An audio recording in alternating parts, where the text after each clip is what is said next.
J'ai eu ce projet du coup de ce jardin-là il y a 4 ans aujourd'hui.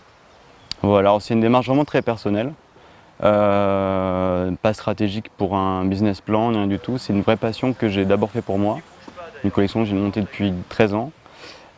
Du coup, je suis parti d'abord sur le levier producteur et le parc national est venu me rencontrer pour un peu découvrir un petit peu ce que c'était cette nouveauté, cette zone-là et les batraciens qui allaient donc forcément venir grâce à la vie de l'eau.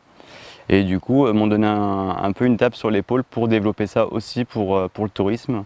Et du coup, m'ont convaincu d'être labellisé Esprit Parc depuis 2 ans.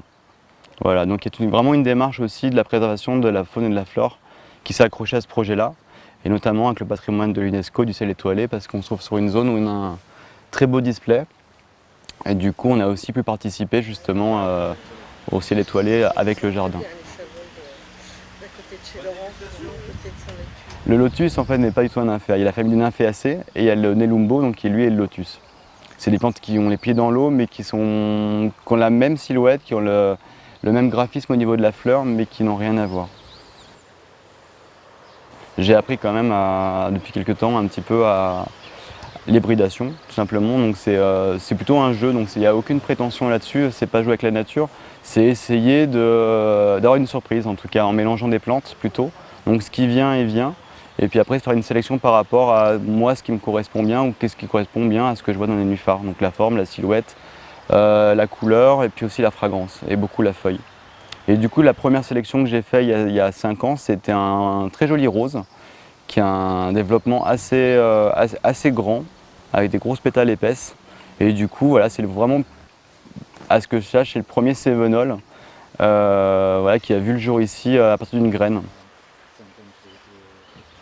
Dans les botaniques, il en existe 3 qui sont vraiment issus de la nature, donc c'est un peu les papas toutes ces plantes-là, c'est Odorata tuberosa et Mariacea. Ce sont les 3 variétés botaniques, donc elles sont issues de la nature, donc souvent elles viennent de Grands Lacs, États-Unis, Jura pour nous la France. Et ces 2-là, on les a mélangées avec certaines variétés de tropicaux pour avoir de la couleur.